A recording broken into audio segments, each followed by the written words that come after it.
It is the night of November 2nd, 1988. Somewhere on the network, something small begins to move. The internet of 1988 bears no resemblance to what we know today. There are no web pages, no images, no video. Only a sparse network of terminals, green text on dark screens connected by telephone lines and academic goodwill.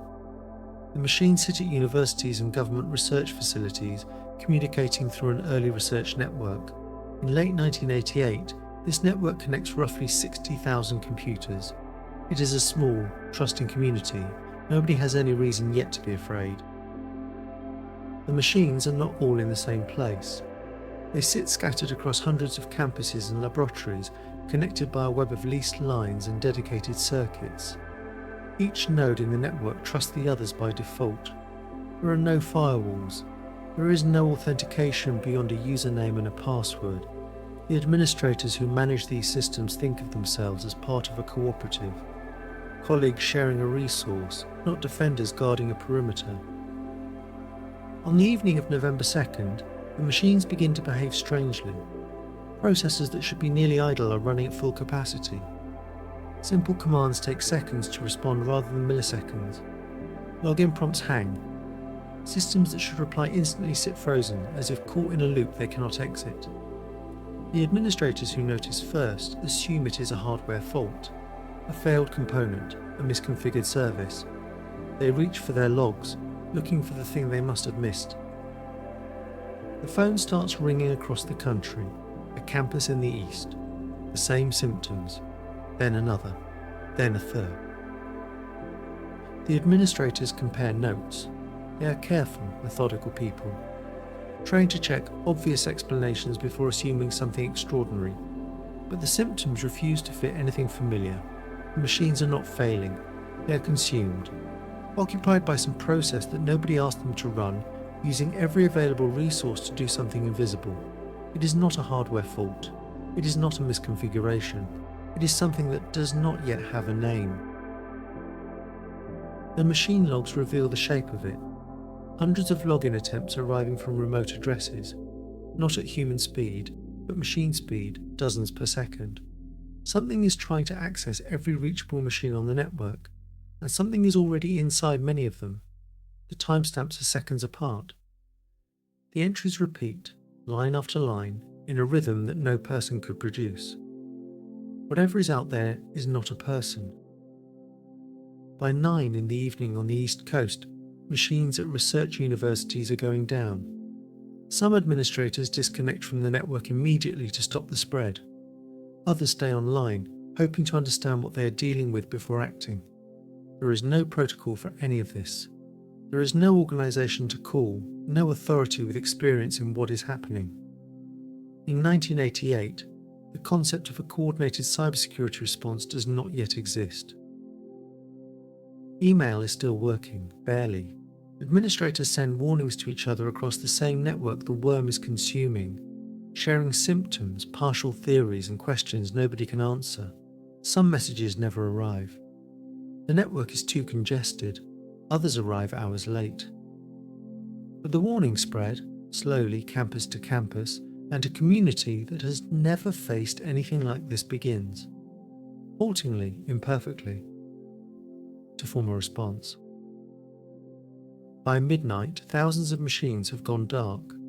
An entire research network spanning a continent has fallen silent.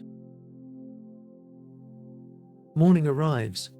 Researchers, officials, and military personnel reach their terminals to find them unresponsive. Computer centres from the east coast to the west are entirely offline. When the damage is eventually tallied, the count falls somewhere between 6,000 and 9,000 machines. Roughly 1 in every 10 computers connected to the early internet. In a single overnight window, without warning and without any visible sign of an attacker, 10% of the connected world had gone quiet. Nobody fully understands yet what happened. The investigation is just beginning, but something is already clear to everyone who sat through that night. The network had been used as a vector for the first time. Something had travelled it like a living thing, finding machines, entering them, making copies of itself, and moving on. The world would soon have a name for what had just visited it. They would call it a worm. To understand what happened, you have to go back several months. At a computer science graduate program in the northeastern United States, a student is working on a research question that in 1988 seems almost philosophical. He is not motivated by malice, not chasing notoriety or money. He is curious about something simple, quiet, and as it turns out, dangerous. How large is the internet? How many machines are actually connected? Nobody knows for certain. The question seems straightforward. But the early internet has no central directory, no map, no registry of connected machines. You cannot simply look it up. The only way to count the machines on the network is to visit them. And the only practical way to visit them all is to write a program that can travel on its own, moving from machine to machine, incrementing a counter as it goes. The concept of a self-replicating program is not new. Researchers have written about it theoretically since the 1970s. Programs that can make copies of themselves and move through systems have appeared in academic papers, in thought experiments, in science fiction. But nobody has ever released one into the wild. The early internet community trusts itself. The idea that someone might use the network to spread an autonomous, self-replicating program seems, at this moment, almost quaint. He sits down to write a small program. An elegant question posed in code addressed to the entire network. The program is designed with care. It will travel from machine to machine using the network's own infrastructure. When it arrives on a new machine, it will check to see whether it is already there. If it finds itself already installed, it will stop. It will not replicate again. The design is meant to be self-limiting, a program that can spread, but that will naturally prevent itself from accumulating too many copies in any one place.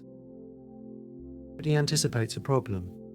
What if a machine is configured to lie, to claim it already has the program installed when it does not?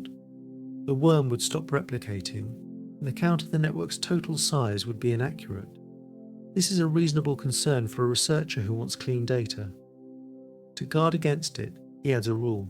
Even if a machine claims to already have the program, the worm will replicate anyway, but only one time in 7. 1 in 7 sounds like a small number. In practice, it means the program can never fully stop itself. Every time it encounters a machine claiming to already be infected, there is a 1 in 7 chance that it installs anyway and begins the process again. On a connected network where machines talk to each other constantly, this is not a small number. This is exponential growth. This is the flaw that will make the program a catastrophe. To travel from machine to machine, the program needs a way in. The student identifies 3 separate vulnerabilities in software that runs on almost every machine in the network. All of them documented, none of them yet patched. A bug in an email daemon that allows remote code execution. A flaw in a remote access service that trusts the wrong credentials. A weakness in how passwords are stored and verified. The program exploits all 3 simultaneously. The program also carries a list, 432 common passwords, tried in sequence until one opens the door. Many of them work. The early internet community is not in the habit of choosing strong passwords, usernames that match passwords, passwords left at their factory defaults. Accounts set up in a hurry years ago never changed. The program moves through them systematically, trying each one, and on machine after machine, somewhere in the list, a door opens. Security, in 1988, is still mostly a matter of hoping nobody is looking. The program is also, by the standards of 1988, technically sophisticated. It is written in 2 parts. A small bootstrap section that does nothing but fetch the rest of the program from the infected machine that launched it, and a main body that handles travel, replication, and the various exploits. The main body is compressed and encoded. It is difficult to read, even for the experts who will eventually get their hands on it. In the late afternoon of November 2nd, the program is complete. He reviews it one final time, checking the code, tracing the logic, looking for errors. He finds none that he recognises. What he's built is smaller than he expected, and in some ways more elegant. He is aware that what he's about to do is not entirely sanctioned. He is also, somehow, not entirely aware of what it is about to become. He logs into a terminal at a distant university. At 6:02 in the evening, the program is released. Within minutes, first copies have already reached new machines. Within an hour, the worm has travelled to dozens of nodes across the network. The 1 in 7 rule is already compounding. Every infected machine is trying to infect new ones. Machines that report being already infected still have a 1 in 7 chance of infection anyway.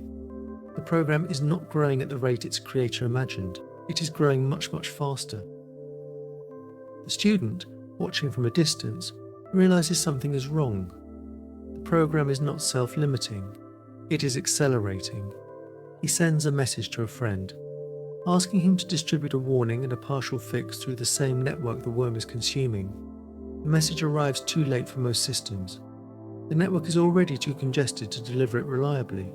His attempt to warn the people he has endangered is swallowed by the flood he has created. By 8 p.m, the network is overwhelmed, machines are slowing everywhere. The worm is in thousands of systems now. Across the country, the alarms go off. Not electronic ones. Human ones. Pages, phone calls, voices repeating the same question. At universities and research facilities, teams assemble in the middle of the night. Nobody has been trained for this. There is no playbook, no established procedure. The people gathering around terminal screens are researchers and professors and graduate students. People whose job is to advance knowledge, not to fight for their machines, but here they are, at midnight, trying to understand what has colonized their systems. The machines are running something. That much is clear. The processor loads are maxed, the disks are spinning. Something is consuming every available resource. But finding it, isolating it, is another matter entirely. The worm is not hiding, exactly. But it is moving so quickly, spawning so many copies of itself, that by the time any individual copy is identified and killed, dozens more have taken its place. The network itself is still technically up, but the traffic flooding it makes it nearly useless. Every infected machine is trying to contact every other machine it can reach, attempting to spread the worm, probing for open doors. The sheer volume of this traffic is crowding out all other communication. The internet is not down in the way a power grid goes down, it is drowning in itself. At a computer science department in the Midwest, a researcher sits down with a copy of the worm and starts reading. He has obtained a fragment of the worm's code, captured from the memory of an infected machine. It is not the whole program, not yet, but it is enough to begin understanding the mechanism. He reads through the night, tracing the logic, identifying the exploits, mapping the structure. He is doing, in a compressed and desperate form, the work that would later be called malware analysis. The field does not yet have that name. He is inventing it as he goes. By early morning, he has a partial picture. He understands the 3 vulnerabilities the worm exploits. He understands the password list. He can see in the code the 1 in 7 rule. And he understands immediately why it is catastrophic. He begins writing a counter-program, not a cure exactly, but a disinfectant.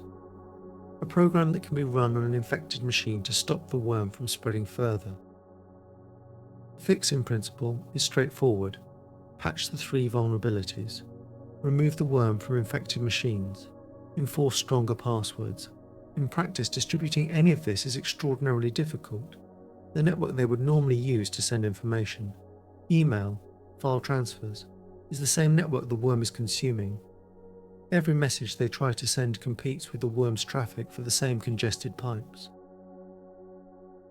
Emergency calls go out to vendors, to universities, to anyone with the authority to take a network node offline. Some administrators make the decision to disconnect entirely, pulling their institution off the network to stop the spread. It is not a small decision. These machines are the research infrastructure of the most connected community in the world. Going offline means losing access to collaborators, to databases, to computing resources that researchers depend on. But staying online means the worm will keep spreading. Many choose to disconnect. The information sharing problem is solved partly by going backward in time. Researchers who need to coordinate pick-up telephones, they send information by fax. Some send hard copies through campus mail. The most advanced communications network in the world is responding to its first major crisis by falling back on analog tools from decades earlier. The irony is not lost on anyone in the rooms where this is happening. A partial patch for the most critical vulnerability, the bug in the email daemon, is distributed within 12 hours of the worm's release. Getting it installed on vulnerable machines is slower. Each administrator has to apply it manually to each individual machine. There are thousands of them run by different institutions, operating under different policies, accessible only with the right credentials. This is a manual operation in a crisis that demands speed. Within 48 hours, the worm is contained. The network recovers, slowly, as infected machines are cleaned and reconnected. The final damage estimate, when it is eventually calculated, runs to hundreds of thousands of dollars in lost machine time, restoration labour and disrupted research. In 1988 terms, this is a significant sum. In terms of the future, it is almost nothing. The real cost will not be measured in dollars. For the people who spent those 48 hours at their terminals, the experience leaves a permanent mark. They have seen for the first time what a connected network looks like when it is being used against itself. They have seen it fail to coordinate, fail to communicate, fail to respond with any of the speed the threat required. They carry that memory for the rest of their careers. The worm is gone. The machines are coming back online. The network is quiet again. But nothing is the same. The cleanup takes days. Machine after machine has to be rebuilt from scratch, not patched and restored, but completely wiped and reinstalled, because nobody can be certain the worm has not left something behind. This is another first. The concept of a system being irreversibly compromised, of trust in a machine being so thoroughly broken that the only safe answer is to erase it and begin again. It is a lesson that will be repeated many times over the decades that follow. The worm is contained. The investigation begins. Federal agents ask the same question everyone else is asking. Who wrote this? The forensic analysis of the worm's code and the path of its launch is careful and methodical. Logs from affected machines trace the worm back through the network, hop by hop, toward its source.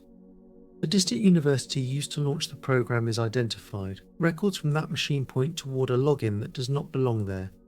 A credential used briefly at a specific moment, then abandoned. The trail is thin, but it is a trail. The person at the end of that trail is a graduate student named Robert Morris. What makes his identity striking when it becomes known is the context.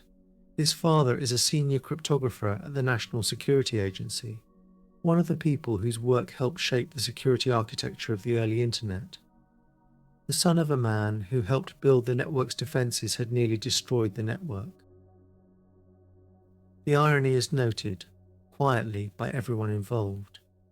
It is not the irony of malice. By most accounts, Robert Morris is not a malicious person. The worm was, by his own account, an experiment, a research tool that malfunctioned. The 1 in 7 rule was a safeguard that became a failure mode. The vulnerabilities he exploited were not secrets.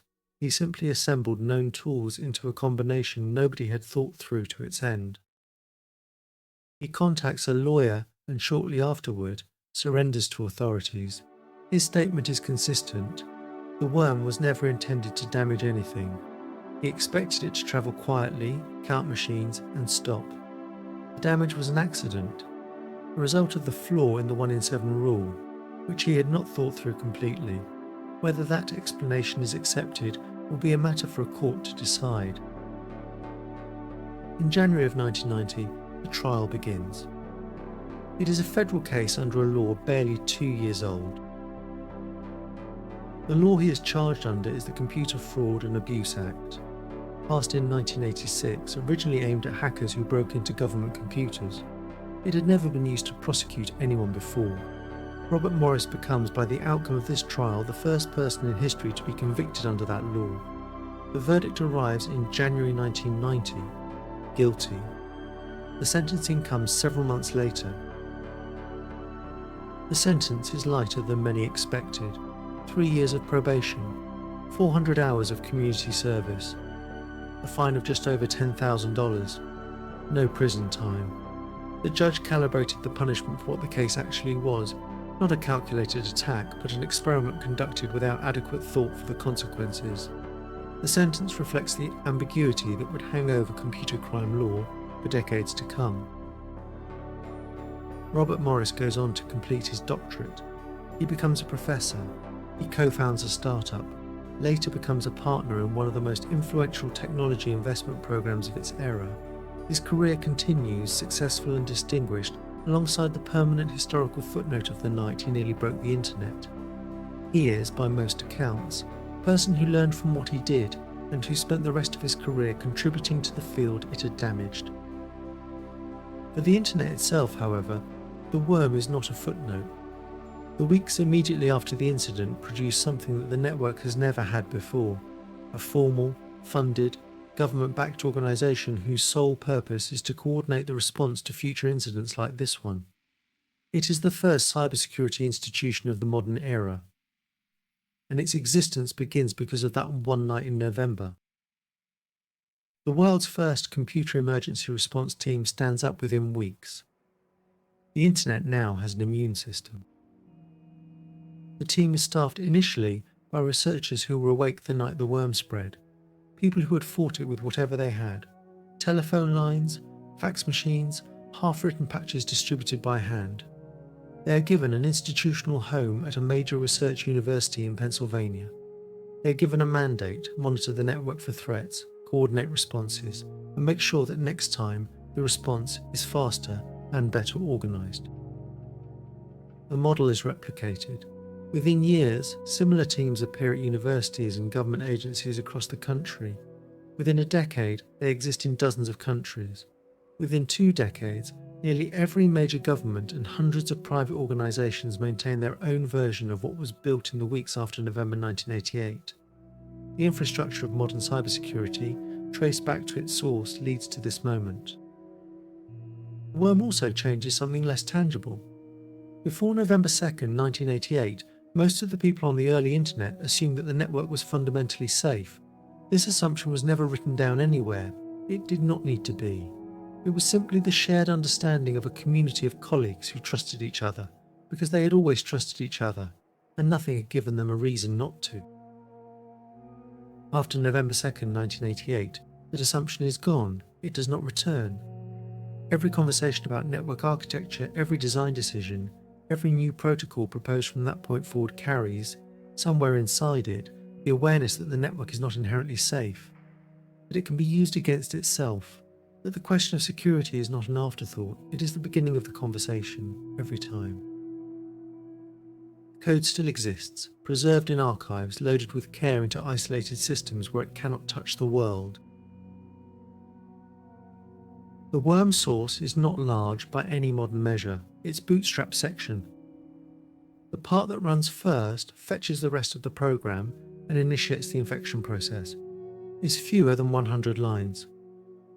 The main body runs to a few thousand more. In the hierarchy of malicious software that comes after it, the Morris worm is modest, but size is not what made it significant. Researchers who study the code describe it as elegant. The 3 exploits are not brute force, they are precise, each targeting the specific behaviour in a specific piece of widely used software. The password list is carefully chosen. The bootstrap mechanism is clean and efficient. It is the work of someone who understood the systems he was targeting deeply, which makes it more dangerous, not less, that he misjudged what it would do. In university courses on computer security, the worm's code is read the way medical students read historical case studies of diseases.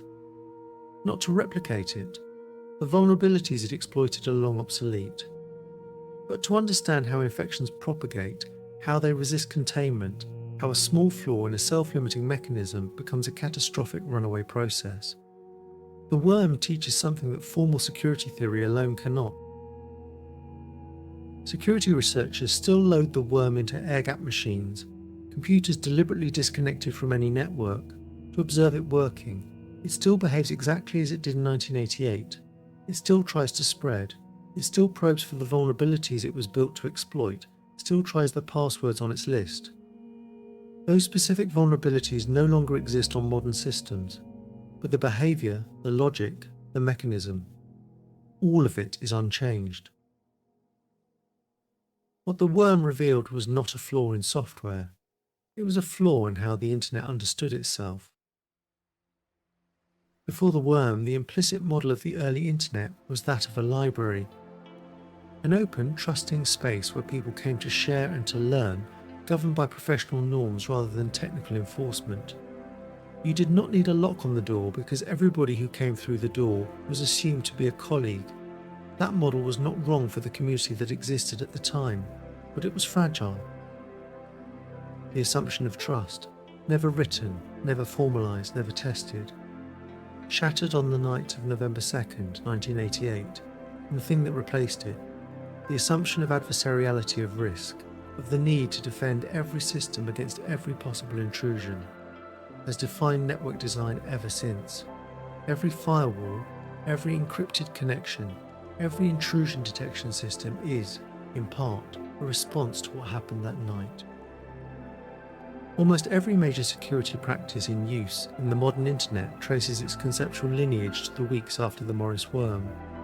Patch management, the formal process of identifying and distributing fixes for known vulnerabilities, intrusion detection, monitoring systems for signs of unauthorized access, incident response, the formalized practice of coordinating a counteraction, network segmentation, dividing networks into zones with controlled access between them, all of it grown from a single night. The internet's immune system was built in a panic in 1988. It has been reinforced every single day since then. The worm itself lasted less than 72 hours in the wild before it was contained. Its consequences have lasted nearly 40 years. The machines it crashed were decommissioned long ago. The operating systems it exploited are entirely obsolete. The passwords on its list have been changed 100 times over. But the world it made, cautious, defensive, aware of its own vulnerability, is the world we still live in. In the archives of institutions that preserve the history of computing, a copy of the worm's original source rests in a carefully maintained file, time-stamped to the evening of November 2nd, 1988. It is treated with the care that is given to primary sources, a document that cannot be replaced, that tells something important about a moment before which things were one way and after which they were another. Historians call it the first artifact of the digital security age, the thing that made the modern internet necessary. A single vintage computer sits behind preservation glass in a research archive, its screen dark and its power disconnected. The machine is perhaps 30 years old. Its plastic housing has yellowed. It is the kind of object that draws no attention in a room full of more interesting things. It sits in its case without ceremony, without explanation. It looks harmless. Everything about it looks harmless. And yet the software that changed the internet was written on a machine exactly like this one. The question the graduate student was trying to answer: how large is the internet? Has an answer now, though it changes every second. The internet spans billions of devices, crosses every border, touches nearly every human life. It is defended, constantly, by systems and organisations and practices that trace their origin to a single night in November, 37 years ago, when a small program escaped its author's intentions and changed everything it touched. In 1987, a teenager connected a wire to a wall and entered a world that no longer exists. Before search engines, before social media, before most people had even heard the word internet, there was another digital world. A world built from telephone wires, the screech of modems and the glow of cathode ray tubes in darkened bedrooms. It was called the modem world. For about 15 years, millions of people lived inside it, and almost no one today knows it existed. The modem world ran on a simple idea. If two computers both had a modem and a telephone, they could talk to each other.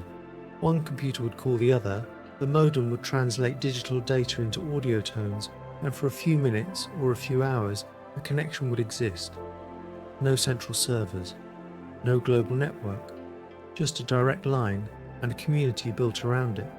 The connection sound lasted 8 seconds. After it, there was silence. Then the world opened up. The systems at the centre of this world were called bulletin board systems. The name came from the physical cork boards in school hallways, places where people posted notes and others read them later. A digital bulletin board worked the same way. One person hosted it on their own computer, usually in a spare bedroom or a basement. Others would dial in and leave messages, download files, and read what others had written. Simple, local, entirely human. The first digital bulletin board appeared in February 1978 in Chicago during one of the worst blizzards in the city's history. Two hobbyists were snowed in, unable to deliver their computer club newsletter in person. They decided to post it online instead. Within months, hundreds of similar boards had appeared across North America. By the mid-1980s, there were tens of thousands of them. By the early 1990s, there were more than 50,000 active boards worldwide. Each board was its own thing. A person called a sysop, short for system operator, would choose a theme, write the rules, and manage everything themselves. Some boards were dedicated to a single topic: vintage cars, science fiction, ham radio, local politics, chess. Others were general and welcomed anyone. The sysop was the architect, the moderator, the community manager, and the librarian all at once. Without them, nothing worked. Most boards were free. The only cost was a long-distance phone call that could run for hours. Phone bills were a real concern in the modem world. Calling a board in your own city cost almost nothing. Calling 1-3 states away could cost $1 a minute, and sessions lasted hours. Some users ran up hundreds of dollars a month chasing the best boards. Parents found the bills. Arguments followed. Accounts were terminated. It was a kind of love tax, the price of reaching conversations that existed nowhere else. Despite the costs, the boards grew, because what they offered was unlike anything else. Before the modem world, if you loved medieval history or astrophysics or rare jazz recordings, your options were limited to whoever happened to live nearby. The board changed that. Suddenly you could correspond with someone across the country who shared your exact specific, otherwise unshareable enthusiasm. The relief of being understood, of finally finding people like you, was worth any phone bill. You would dial in, wait for the handshake, and see 20 new messages waiting. That was enough. The interface was entirely text. No images, no colour in most cases, just white characters on a black screen. Lines of ASCII characters, the 128 symbols available in the basic computing alphabet, could be arranged into surprisingly sophisticated art, elaborate portraits, animated logos, maps and diagrams, an entire aesthetic of characters repurposed into imagery that no graphical tool could produce. This was a medium that made artists out of typists. Navigation worked through numbered menus. You pressed a key to read messages. You pressed another to post your own. You pressed another to download files. Each board had a slightly different layout, a slightly different personality. Learning a new board was like learning the layout of a new house. Regular visitors developed a kind of muscle memory for the menus they navigated every night, moving through the system faster than a stranger ever could. The download libraries were the treasure rooms. Sysops curated collections of software, games, images and documents that users could pull down through the modem at the speed of a slow trickle.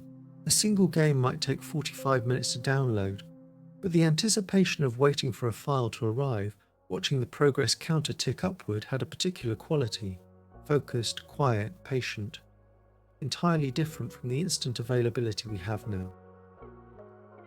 The speed of a modem connection was measured in a unit called baud rate. Most boards in the early days ran at 1200 baud. That was considered fast.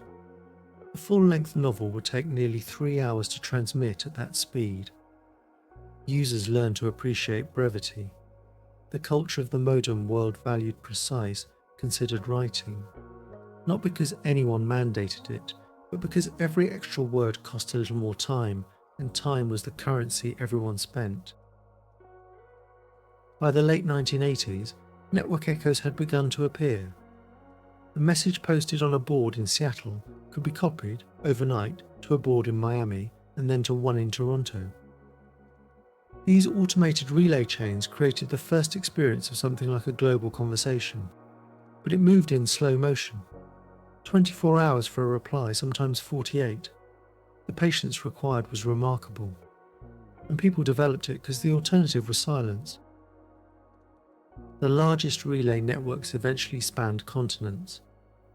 Volunteer administrators ran the routing systems from their own homes, staying up late to ensure their node was processing and forwarding traffic correctly. There was no company behind it, no funding, no central authority, just a web of individual people who had decided independently that this was worth doing. The entire global relay ran on personal commitment and nothing else. Somewhere in this network, for the first time in history, someone who was entirely alone was not. This was the part that changed people. The modern world was the first place where someone in a remote town could find others who understood their life, not just their hobbies, their actual experience of being alive. Lonely teenagers found peers. Isolated adults found colleagues. People going through the same obscure illness found others who knew exactly what it felt like. Long before the language for these things existed, the modern world built support structures around them. Friendships formed across thousands of miles that lasted decades. Some became romances. Some became marriages. People who met through the static of a dial-up connection in 1989 are still in each other's lives today. What looked, from the outside, like a teenager staring at a glowing screen late at night was often something more significant. A person finding, for the first time, a community that accepted them completely. Networks emerged around every kind of human experience. The modern world was not one community. It was hundreds of thousands of communities running in parallel, each with its own culture and history. A researcher who wanted to understand its full scope today would need to reconstruct it from fragments. Scattered backups, personal memories, and the occasional surviving archive, because almost none of it was deliberately documented at the time. In the late 1980s, a network of bulletin boards appeared that was built specifically for Black Americans. It carried discussions that were rarely welcomed in the predominantly white spaces of the broader modern world. Black history, Black literature, Black community news, experiences of racism, strategies for navigating a world that often preferred to ignore these conversations. It was a digital home for a community that had been underserved by every mainstream medium before it. Other networks offered something similar for gay and lesbian users at a moment when that identity was still criminalized in many states and widely stigmatized everywhere. Before any mainstream publication would acknowledge that such people existed online, these boards had active daily conversations. People came out in those message threads. People asked questions they had never been able to ask before. The safety of the text-only anonymous screen made possible what face-to-face conversation could not. Some of these communities were the only safe spaces their members had ever known. That was not a small thing. A dedicated bulletin board network carried medical information, legal resources, and personal support during the AIDS crisis at its height. Patients were often isolated, denied information, and turned away by institutions meant to help them. Into this void came information distributed through modems. People with no other way to find current, accurate guidance found it through a phone line. In some cases, the information they downloaded quite literally saved their lives. These communities existed in a kind of deliberate obscurity. Their members were not advertising their presence. The boards were listed on known directories but rarely promoted. The people who found them were often the people who most urgently needed to. Word of mouth spread through the channels of the community itself. A friend would pass a phone number along. You would dial. You would find yourself, without warning, in the middle of a conversation that had been going on for years. A separate subculture operated by entirely different rules. Boards dedicated to technical exploration ran on the fringes of everything else. Rarely listed, rarely discussed openly, accessible only to those who knew where to look. These boards carried a culture of curiosity about systems that were designed to be opaque. The people there were not, for the most part, trying to cause harm. They were trying to understand how everything worked, and they were very good at it. The aesthetic of these boards was carefully cultivated. Names were chosen for mystery. Access was earned through demonstrated knowledge, not simply requested. The graphics, built from characters arranged into elaborate banners and logos, were aggressive and vivid. A visual language that communicated attitude before a single word of content was read. This was a culture that understood, years before anyone else, that visual design is a form of authority. Software moved through the modern world in distinct layers. A program would appear first on a handful of elite boards, visible only to established members. Then it would migrate outward, to mid-level boards, then to general boards accessible to almost anyone. By the time it reached the outermost layer, the inner circle had already moved on to something new. This was a supply chain with no warehouse, no trucks, and no official participants of any kind. The environmental and peace movements of the late 1980s built their own corner of the modern world. Networks carried organising materials, campaign strategies, and news reports that mainstream media was ignoring. For the first time, activists in different cities could coordinate on the same schedule without expensive calls. A message posted in the morning could reach 50 cities by midnight. The political potential of network communication was understood by these communities long before anyone in power had noticed it. No one owned the network. No company ran it. No government had approved it. It simply existed. There were game boards dedicated entirely to play. Multiplayer text adventures ran continuously on dedicated systems, allowing dozens of players to navigate the same virtual world simultaneously. You would move through rooms described in plain text, encounter other characters played by real people, solve puzzles, accumulate items, and build reputations that followed you across sessions. These were the first massively shared virtual worlds. They were entirely imaginary. They felt entirely real. A player who spent years on a single text world developed relationships with other regulars the way anyone develops relationships with people they see daily. The characters they played accumulated histories, the items found, the challenges completed, the alliances made. When a player left, their absence was noticed. When a long-absent player returned, it was celebrated. These were communities with genuine emotional stakes, built on nothing but text and shared imagination. The people who built these virtual worlds developed the first rules for governing online communities: what behaviour was acceptable, how to handle disputes, how to absorb new members who did not yet know the culture. These problems had never been solved before. The solutions they found became the template for every online community that followed, whether those later communities knew it or not. And in 1993, something began to change. The modern world could sense it before it understood it. The World Wide Web had existed in limited form since 1991, but most people in the modern world were barely aware of it. Their world was already complete. It had its own geography, its own culture, its own social hierarchies. Why would they need something new? Then flat-rate consumer internet access began to spread. New users arrived in millions. Almost none of them came through the modern world, and almost none of them knew it was there. The new users did not know the etiquette of the bulletin board. They did not know how to read a community through its text aesthetic. They did not understand the slow rhythm of a world that moved in 24-hour relay cycles.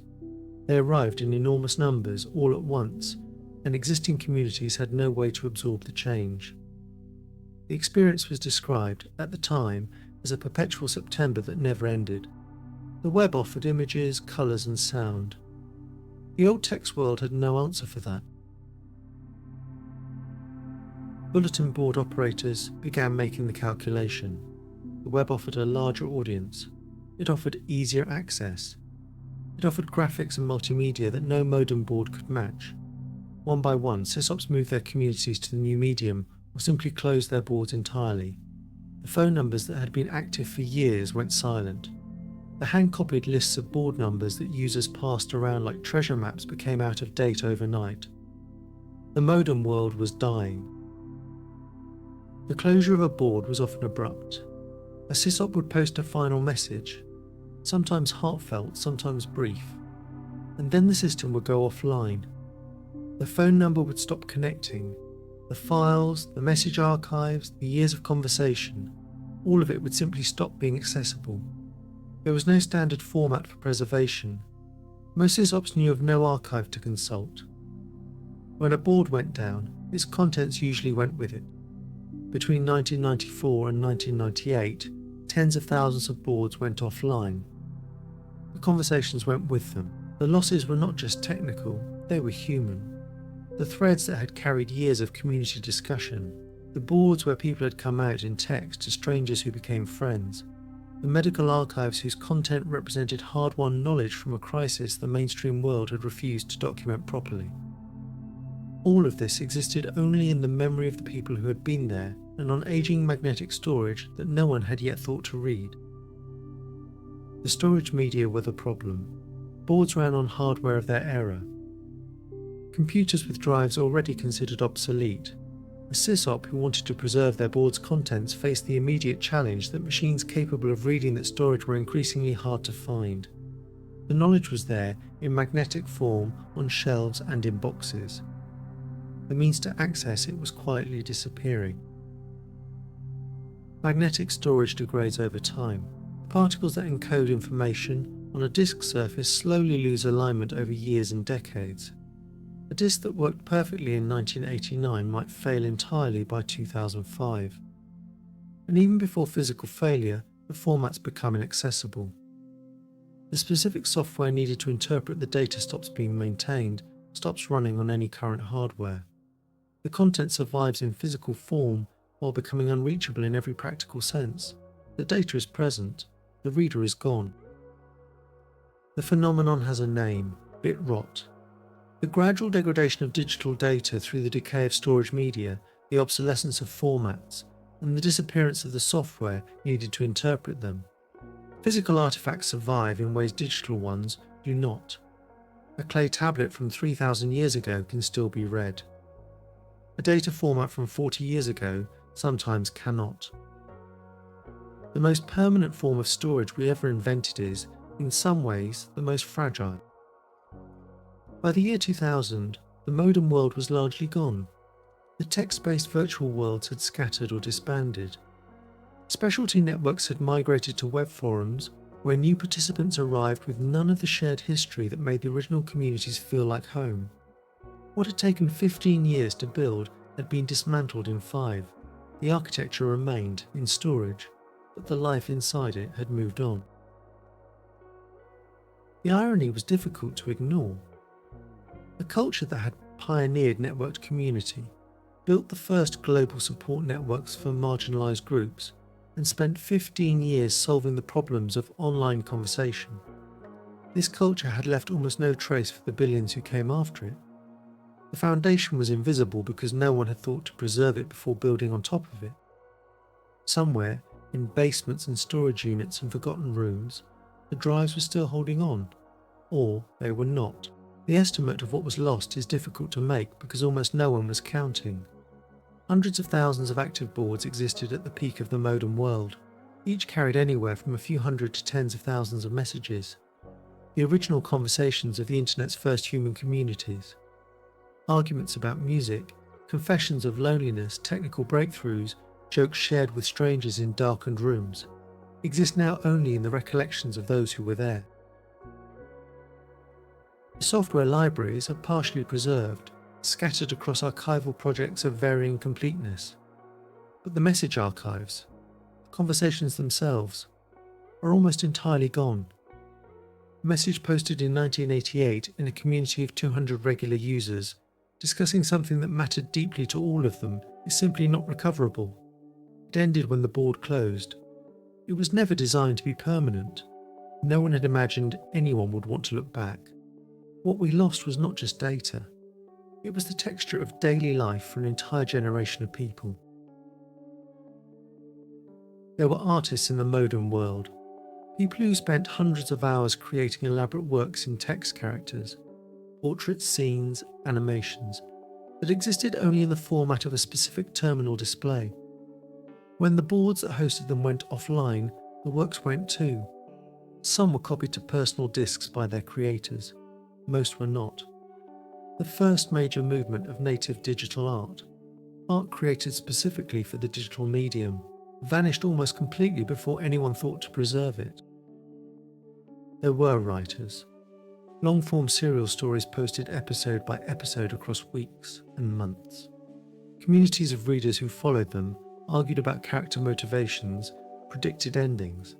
These were the first online fan communities built around original works that existed nowhere else. The writers often had no idea they were doing something significant. They were just telling stories to people who were listening. When the boards closed, the stories ended mid-sentence, and the readers dispersed. Some survivors kept their old discs for decades. They could not say why. They simply could not let go. Occasionally, something surfaces. A box of old discs discovered during a house move, a hard drive from a machine that stopped being used in 1995 but was never discarded. The data is often still there, waiting. Extracting it requires hardware that barely exists, drive controllers and machines running operating systems long abandoned. But sometimes it works, and sometimes what comes out is extraordinary. In one recovered archive, researchers found an unbroken message thread spanning 4 years, the same participants returning week after week, discussing the same evolving questions about a shared passion. You could read the entire arc, the way ideas developed, the way relationships formed, the way the community learned to talk to itself. It was like finding an intact fossil of something that should not have survived. In another, a sysop backed up their entire board on the last day before closing, not knowing if anyone would ever read it. They simply felt the work deserved to be kept. The backup sat on a shelf for 22 years. When it was finally read, it contained the records of a community no historian had ever documented. A detailed daily account of ordinary life in a specific city during a specific decade. A small community of researchers began to understand what had been lost. They started looking for it. The recovery work requires a specific kind of patience. You track down the people who ran boards 3 decades ago. Sysops who may or may not have kept backups. Some have nothing, some do not remember those years clearly. But some, when you explain what you are looking for, go very quiet. And then they tell you to wait while they check the storage room. That is when the work gets interesting. The physical recovery process involves hardware that most repair shops no longer stock, vintage drive controllers, machines running operating systems long abandoned. The data, when it finally loads, arrives in formats requiring specialist tools to interpret. Each step demands a different skill. The patience of an archivist, the knowledge of an engineer, and the instincts of someone who can recognize when a disk is about to fail permanently. Sometimes the disk loads, the cursor blinks, and 40 years of conversation appear on the screen. Recovered archives are carefully documented and deposited in collections maintained by universities, libraries, and independent preservation organisations. Each recovered board is catalogued, its dates noted, its participants counted, its content indexed. Not everything can be shared publicly. Some archives contain private messages never meant for other eyes. The archivists make difficult decisions about what to preserve for history and what to protect for the individuals who created it. Oral history projects have begun alongside the physical recovery work. Former sysops and regular users are interviewed about their experience of the modern world, what it felt like, what mattered, what they still remember after all these years. The answers are often deeply felt. People describe those boards the way others describe their hometown. The place they came from, that shaped who they became, that no longer exists in any form they can visit. The people interviewed often have not spoken about their modern world years in a long time. They tend to start carefully. Names, dates, technical details. But within a few minutes the tone changes.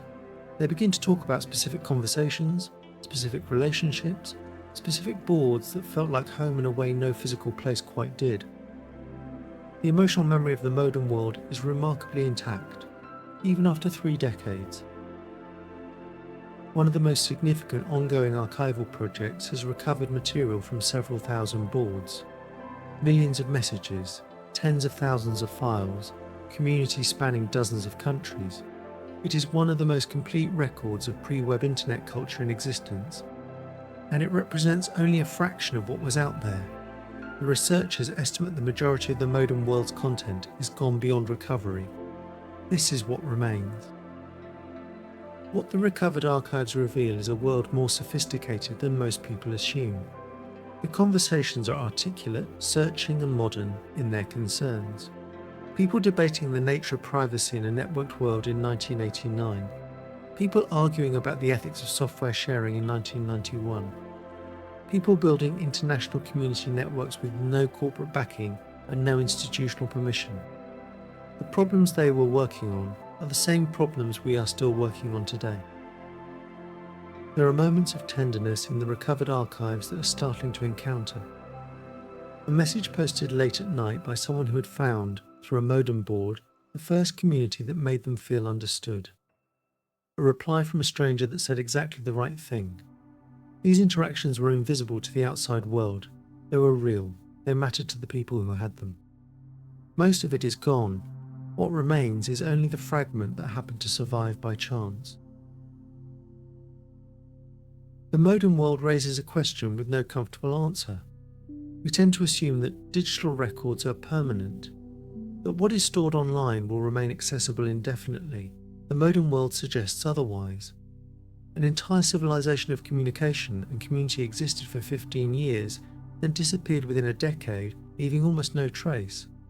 Not because anyone chose to destroy it, simply because no one chose, in time, to save it. The digital preservation community calls this the dark archive problem. For most of human history, knowledge was lost through deliberate destruction. But in the modern world, the loss was entirely passive. No one erased those boards. They simply stopped being maintained. And in the absence of maintenance, digital content reverts to silence faster than almost any other medium. The darkness does not have to be chosen, it only has to be permitted. Every community that exists online today is, in some sense, building on ground that has already been lost before. The researchers who dig through old drives are not motivated primarily by nostalgia. They are motivated by the same impulse that drives any archaeologist, the conviction that what people did and said and made and felt deeply is worth remembering, even when the world has moved on, even when the platforms have changed, even when the conversations have long since fallen silent. Every human community leaves traces. These traces are worth finding. The work continues. New volunteers join every year, drawn by the combination of technical challenge and historical meaning. Old machines are repaired and put back into service. Dusty drives are carefully imaged, their contents copied to modern formats before the magnetic particles lose their final alignment. It is slow, painstaking, and often disappointing work. And occasionally it yields something that has not been seen for 30 years. Somewhere, in a box in a closet, there are drives that no one has looked at yet. The modern world is gone, but it was real. The people who spent their evenings in those glowing text interfaces were doing something that mattered, building community, sharing knowledge, finding each other across distances that had been impassable. Their conversations are mostly beyond recovery now, but the fact that those conversations happened, that those communities existed, that those connections were made, that cannot be erased, it is simply history most of us have not yet read. If you are watching this, you are part of a digital community. What you build here will not last forever. Nothing does. The question is not whether it will survive, but whether someone someday will think it was worth finding out what you did together and why it mattered. The modern world did not know it was building something worth remembering, and it was. Where you are building now, so are you. There was no warning. No ceremony, no press conference, just a date on a calendar and then silence. On the final day of December 2020, a browser plugin was switched off. It had powered a civilization of games, animations, and interactive worlds for 2 decades. No ceremony was held. Millions of creations built inside, it was suddenly stranded. Locked in a format the modern internet could no longer read. The era ended quietly without a single eulogy. Nothing replaced it. The scale of what had been built is hard to take in. Hundreds of thousands of games, tens of thousands of animated films, music visualizers, educational tools, bizarre art pieces. Some were made by teenagers working alone. Some took years to finish. All of it built inside the same software. All of it suddenly unreadable by any standard browser after 2020. The plugin arrived in the mid-1990s, when the web was mostly text and static images. It was a small animation tool built for dial-up connections. A creator could build something interactive, compress it to a tiny file, and post it to a web page. Anyone with the right extension could open it right away, no download needed. Just click, and the thing came to life. It spread from design forums to personal sites. Within a few years, it seemed to be everywhere at once. The first things made with it were modest: spinning logos, animated banners, buttons that lit up when a cursor moved over them, menus that slid open with a softness plain pages could not match. These were small touches, but they pointed towards something bigger. The web was becoming a medium where things could move, and anything that moved could eventually become interactive. Then a different kind of creator arrived.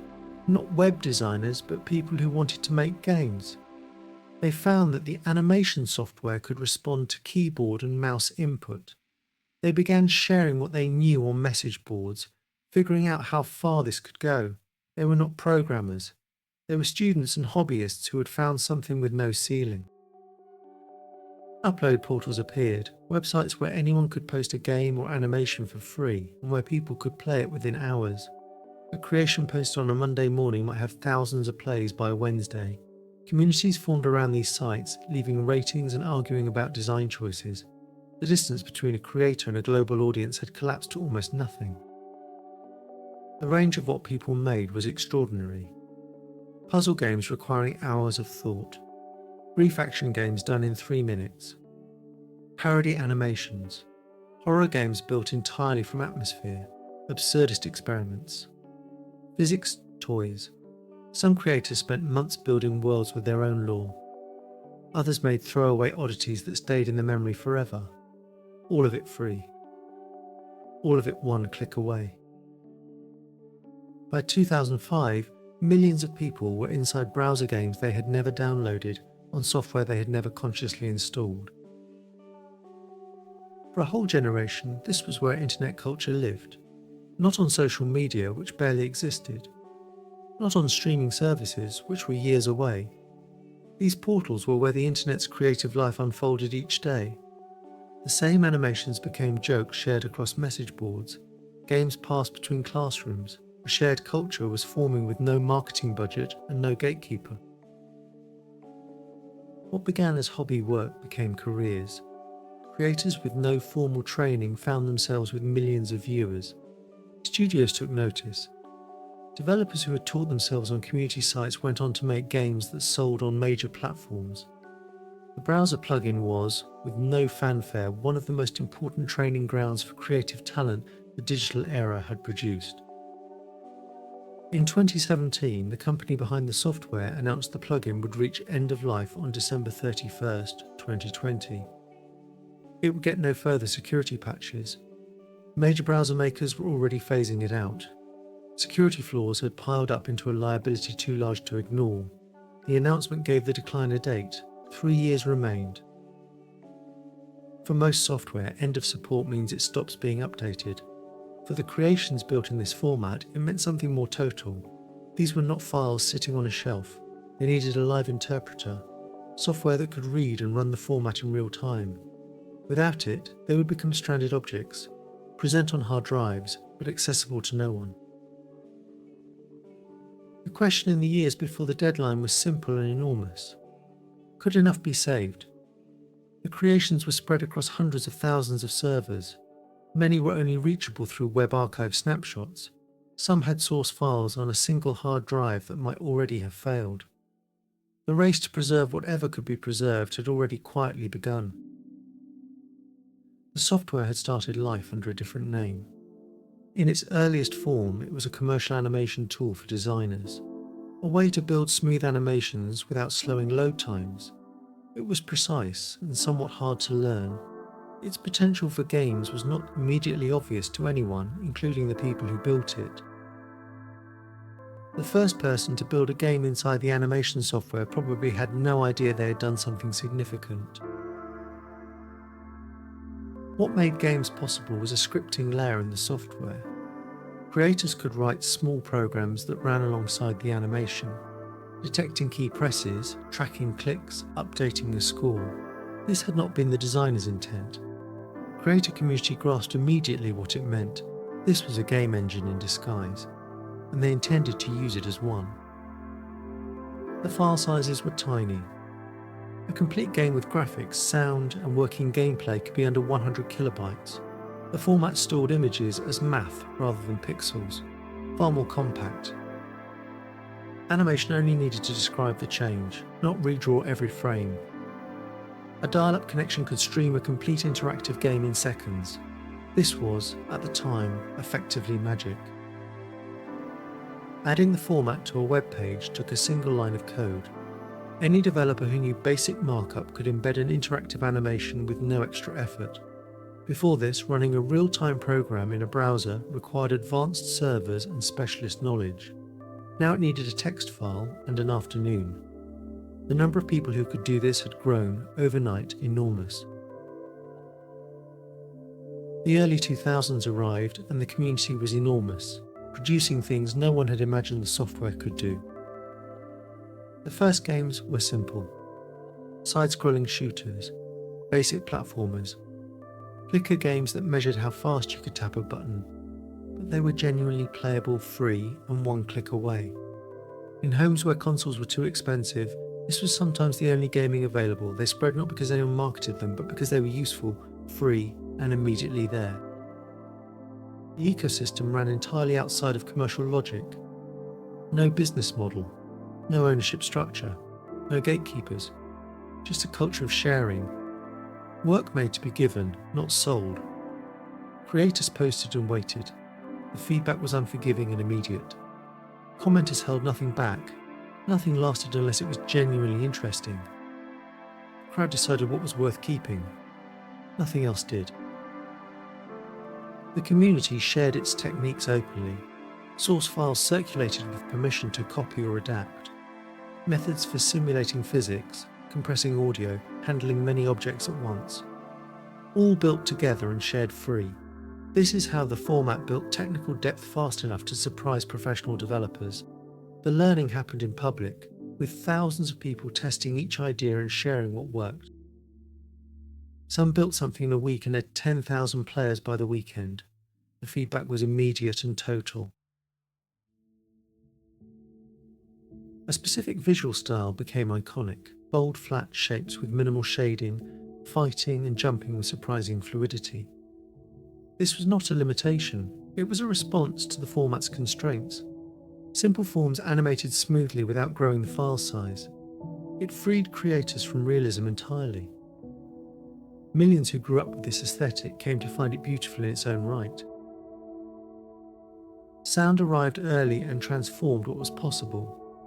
Short looping tracks, compressed to a few kilobytes, gave games mood and atmosphere. Sound effects responded to player actions. Some creators became as known for their audio as for their visuals, the sonic texture of that era. Compressed, slightly distorted, endlessly looping, became as recognizable as any official era of commercial game audio. Communities formed around the major hosting sites and built their own cultures. Experienced creators mentored newcomers through forum posts and shared source files. Rating systems let players surface the best work. Moderation shaped what got featured. These sites became more like publishers than file hosts. With editorial judgment, regular featured content, and audiences that came back every day to see what was new. An animation posted one Tuesday morning at 1 million views by Sunday. No one had seen this happen before. Commercial brands began taking notice. Some commissioned small browser games as advertising. Playable experiences built around their products. These ranged from lazy to genuinely enjoyable. They brought paid work for creators who had previously worked only for attention. The blurring between entertainment and advertising, which would come to define much of the internet, was first tested here in these small interactive files. The global reach surprised its early creators. A game posted on one continent would be played on every other within hours, with no distribution deal and no intermediary. Creators heard from people in regions where their own culture's media had never reached, describing discoveries that felt deeply personal. The work lived in one place and was accessible everywhere at once. Educational institutions began using browser games in classrooms. The format suited learning. The same interactivity that made games engaging also made practice problems engaging. Students could get immediate feedback and repeat challenges without embarrassment. Some of the best educational browser games were built by individual creators with no institutional backing. The line between educational tool and entertainment was, in these cases, genuinely unclear. By 2003, the browser game was its own genre. It had its own aesthetics, its own idioms, its own stars. The rating systems became real feedback engines. A new game might get hundreds of written reviews within a day of posting. A creator who posted at midnight could wait to notes identifying bugs, suggesting sequels, comparing the work to other titles. This level of engagement was unlike anything in any prior media system. It shaped what got made and who kept making things at all. Independent game development had existed before, but the browser ecosystem made it accessible at a scale without precedent. The tools were free. Distribution was free. The audience organised itself. All someone needed was a computer and a connection. Many who later helped define independent game culture as a professional field took their first steps here, practicing in public, with the world watching over their shoulder. Around 2005, something shifted. The games stopped feeling like experiments and started feeling like real works of art. The golden era arrived gradually, marked by an accumulation of ambitious work. Games appeared that were as long and carefully made as commercial titles. Role-playing games with branching stories, strategy games with genuine depth, puzzle games that could hold a player for an entire afternoon. These were distinct things, shaped by the format's specific constraints. They could not have existed anywhere else. The animation scene reached comparable ambition. Short films with original scores, multi-episode series with continuing characters, collaborative collections where dozens of creators each built one segment and the results were assembled into one work. The production quality was, in many cases, close to professional. These were people working alone, at home, for no pay, giving their work away for free. A role-playing game made by one person over 2 years got more plays than any commercial title released that month. The animation medium had produced something specific to the internet. Short absurdist comedy with no equivalent anywhere. Brief strange, immediately funny with no setup required. Surreal ideas executed with complete sincerity. Characters whose designs defied convention but became genuinely beloved. This genre spread in ways that anticipated viral content, but its origins were entirely handmade, individual and free. Collaborative projects introduced a way of working with almost no precedent. A theme was announced, creators signed up for segments, each built their part alone, and the results were combined into one continuous work, not committee products. Collages of individual visions, they showed the internet could produce genuine collective objects, many authors, no central control, freely distributed. The economics of the ecosystem were unusual. Almost no one making content was paid for it. Hosting sites ran on ad revenue, but little reached creators. This was not experienced as exploitation. It was simply the understood arrangement. The reward was creative, social, and reputational. Before the creator economy had a name, this was what it looked like in its most direct form. For the people making things here, This was where creativity lived. The platform and the community were the same thing. Sponsorship models developed as top creators attracted commercial attention. Platforms began paying for exclusive launch windows. A game would appear on the paying platform first, then be freely distributable. Some creators made enough from this to treat browser game work as a part-time job. A small number made it their full-time career. The amateur world was, in its most successful corners, quietly becoming professional. Contests gave the community a formal structure it had not had before. Timed events announced a theme and a deadline. Entries were judged by panel or community vote. Winners gained recognition and a profile boost. The constraint of a theme and a deadline produced work creators would not have made otherwise. Many of the most inventive games in the format's history were born as contest entries. Horror games occupied a distinct niche. Unlike commercial horror, which needed high-quality visuals, browser horror worked through suggestion, atmosphere, and sound alone. A dark room with one flickering light. A figure moving with no destination. These games used the intimacy of solo computing. A person alone at a screen, headphones on. The effect was often far larger than the technical means behind it. The browser game ecosystem had a real effect on commercial game development. Developers who grew up with the format entered studios carrying design instincts it had shaped. The independent game movement that transformed commercial development after 2010 drew directly on this. Games later celebrated commercially had their roots in work built here for free years earlier. The debt was real and rarely acknowledged. A game made by a teenager in a bedroom would, years later, shape a studio release reviewed in major publications. Animation creators had developed skills that professionals found genuinely impressive. Character rigs producing fluid movement without redrawing every frame. Timing refined through thousands of hours of feedback. Narrative structures built under extreme limitation. A short scene had to carry full emotional weight with no setup time. These skills transferred directly into professional work. The training was informal, but the output was not. The hosting platform economics were, at their peak, reasonably stable. Ad revenue from tens of millions of daily users covered servers, moderation, and events.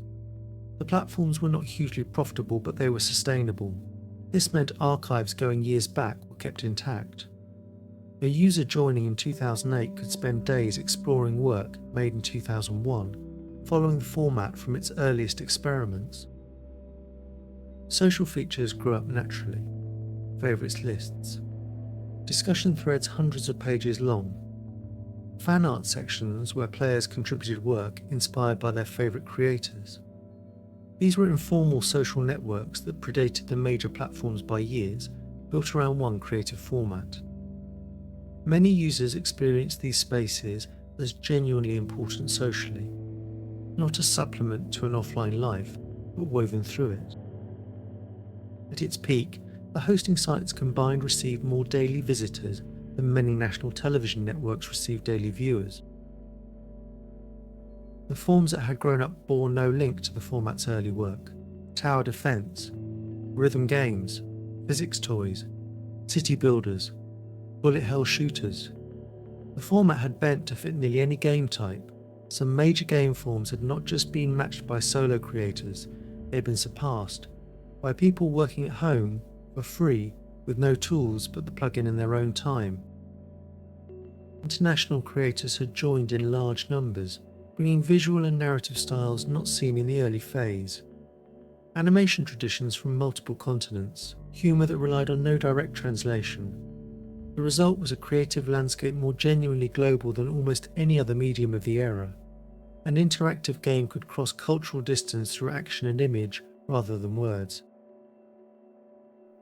The cracks appeared slowly. A new type of mobile device arrived that could not run the plugin. Not because it was technically impossible, but because the decision had been made not to allow it. The plugin had built up serious security flaws, exploits that let malicious code compromise machines that ran it. They had grown too numerous and too public to make running the plugin defensible. Within 2 years of the mobile refusal, the plugin's user base had been halved. The math was simple and devastating. The mobile internet did not extend the existing web, it replaced it. Applications ran natively from controlled stores. Pages were expected to work on small screens without plugins. The browser plugin model, which had made the entire ecosystem possible, was structurally at odds with this new reality. It required background processes, elevated permissions, and computing overhead mobile hardware was not designed to support. The security problem had been managed with regular patches for years. But as the plugin's fortunes declined, the calculation changed. A shrinking install base meant less revenue. Less revenue meant less willingness to pay for ongoing security work. Vulnerabilities kept being found, but fixes fell behind findings. A product's commercial decline and its security decline are not separate events. Here, each accelerated the other. Browser manufacturers one by one began adding warning dialogues before the plugin could run. Then they began disabling it entirely. Browser makers withdrew support gradually but firmly. First came a permission dialog before the plugin could run. This added friction to every visit to every site using the format. Casual users who saw the prompt for the first time stopped clicking through. Traffic to browser game sites fell in patterns analytics could track directly, tied to when each major browser introduced its permission step. The formal end-of-life announcement came in 2017. The language was plain.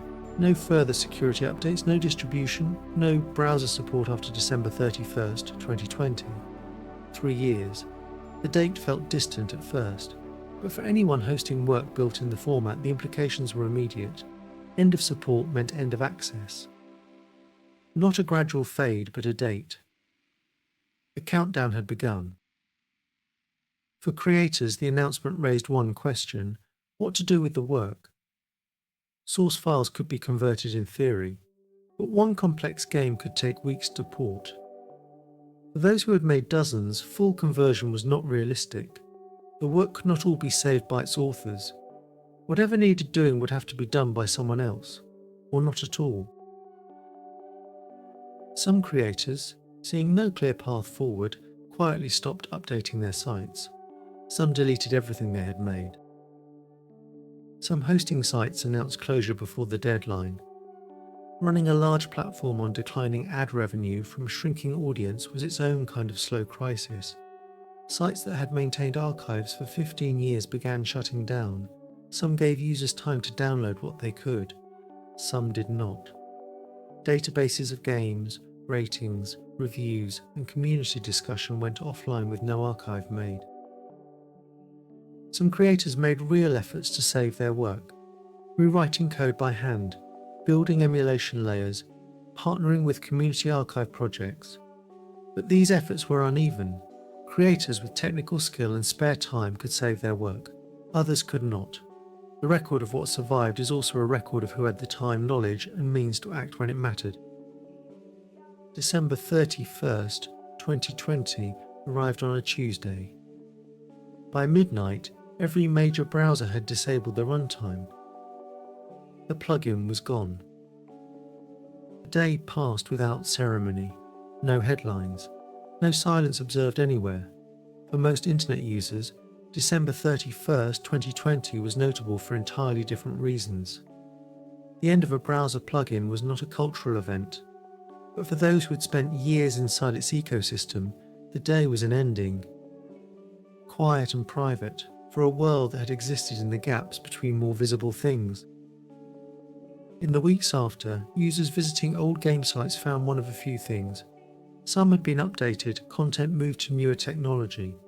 Many had simply gone dark. A parked page where a community had stood for 15 years. Some were archived, but archives captured page structure, not playable content. You could see the ghost of a game. Its shell was there. Its substance was gone. The total number of lost works is unknown. No complete inventory was ever made. Estimates from partial archives suggest hundreds of thousands of distinct games and animations. Some had been played hundreds of millions of times. They had been encountered by enormous numbers of people. Yet they left behind almost nothing that could be run or examined by anyone who had not already been there.